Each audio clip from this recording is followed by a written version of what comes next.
بسم الله الرحمن الرحیم. با عرض سلام و ادب خدمت همه علاقه‌مندان به طبیعت‌گردی و شکار و تیراندازی. امروز در خدمتتون هستیم با بحث لود کردن چهارپاره 9 تایی با نمد.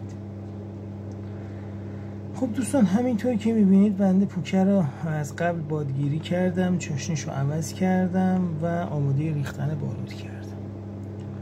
ببینید حتما دقت بفرمایید، پوکه بعد از جا زدن چاشنی، حتی بعد از پر کردن و آماده شدن برای شلیک، اصلا به هیچ وجه نباید بادکردگی چه تنه پوکه و چه ته پوکه داشته باشه. حتما روی یک سطح کاملا صاف چک کنید، چرا که ذره بادکردگی به خصوص توی قسمت چاشنی پوکه یا درست جا نرفتن چاشنی باعث خواهد شد که موقع جا زدن فشنگ، حالا تو چه سلاح‌های تکلیل و دلول یا سلاح‌های پران یا دستکش، موقع جا زدن فشنگ حتما باعث شلیک ناخواسته فشنگ خواهد شد. خب دوستان، ما برای این کار 1.8 باروت سهمیه استفاده میکنم. خب ترازو رو صفر بکنیم.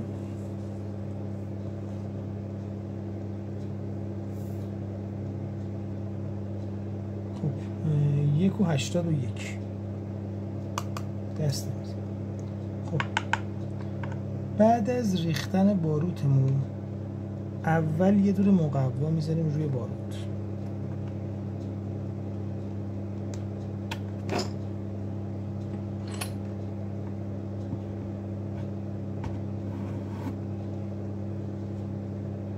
یه مقداری فشار میدیم تا مقوا کاملا کیپ روی باروت بشه.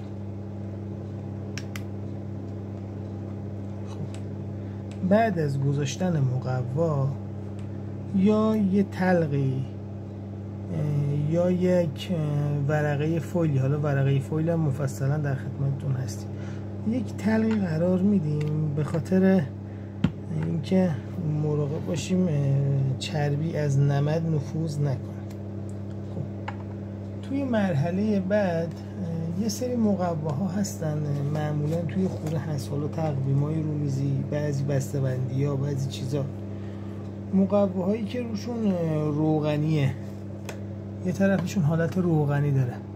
من از اینا برش میزنم برای همچین کاری، چون اگر خدایی نکرده یه مقدار خیلی کمی از چربی نمد نفوذ کنه به باروت شما، عملا فشنگ شما کارهای خودشو از دست خواهد داد.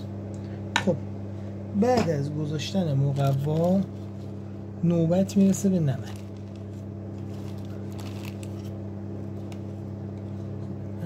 نمدمون رو قرار میدیم.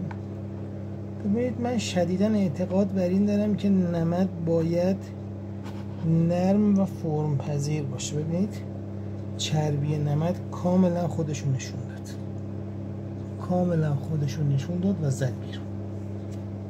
نمد باید به نظر من کاملا فرم پذیر باشه. برای ایجاد کمپرس بهتر یه مقوای دیگه قرار میدیم. بهترین حالت کمپرس رو ما تو این حالت داریم، بهترین حالت کمپرس رو اصلا هدر رفت گاز باروت ما تو این شرایط نداریم اصلا و ابدا. و نوبت میرسه قرار دادن ساچمه. همونطور که خدمتتون عرض کردم ما میخوایم این فشنگمون رو 9 تایی لود کنیم. پس 9 تا ساچمه قرار میدیم توی 3 ردیف 3 تایی و ردیف آخر.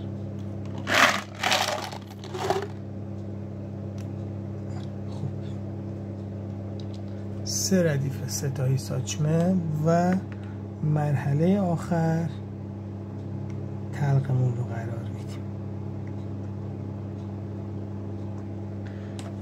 دوستان دقت کنید، برای فشار دادن فشنگ بهتره یه همچین وسیله‌ای داشته باشید. یا یه همچین وسیله.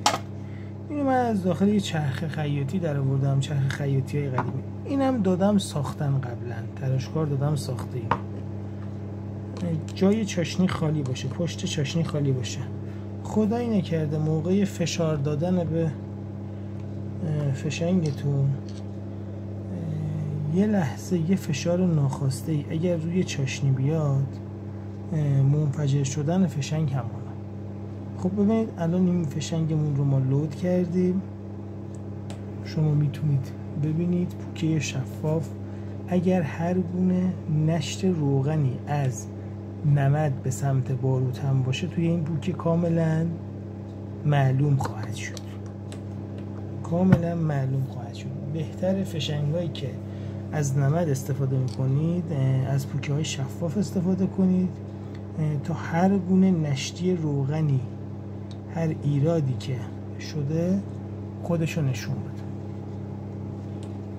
حالا من این فشنگمون رو کریمپ میکنم با کریمپر اسپانیایی. اینو من کریمپ میکنم، ویدیو رو یه لحظه نگه میدارم و آخر میارم خدمتتون. خب دوستان، ما فشنگمون هم کریمپ کردیم و آماده استفاده است. همونطور که عرض کردم ما قبل از استفاده باید چک کنیم که هیچ برآمدگی ته پوکه نداشته باشیم. کوچکترین برآمدگی اگر ته پوکه باشه، موقع جا رفتن فشنگ باعث شلیک ناخواسته فشنگ ما خواهد شد. ببینید یه 9 تایی لود شده با نمد برای فاصله نزدیک، حدوداً برای فاصله 30 تا 40 متر نهایت. 30 متر ایدئاله برای این فشنگ. یه فشنگ با کیفیت که تفاوتی هم با نمونه‌های خارجیش توی کارایی نخواهد داشت. دوستان به خاطر حالا اینکه هیچ باد کردگی، هیچ مشکل دیگه ای فشنگ ما نداشته باشه، من یه استکانی تایپیت پیکان رو بریدم، تهش یه میل جوش زدم و بسته میشه سر دریل. حالا بعد از این که حالا یه تعدادی که مثلا میخوام لود کردم رو این رو میبندم سر دریل، حالا یا دریل ستونی یا دریل معمولی، یه ذره سر فشنگ رو چرب میکنم و این فشنگ رو مرحله آخر قالب میکنه. هر گونه باد کردگی تا اینجا میاد، هر گونه باد کردگی ایرادی باشه میگیره دیگه. فشنگ ما موقع جا رفتن توی خزانه، به خصوص توی سلاح‌های 5 تیر، هیچ مشکلی نخواهد داشت. خیلی راحت، خیلی ساده میتونیم این فشنگمون رو استفاده کنیم و از شکارمون لذت ببریم. تندرست و سلامت باشید.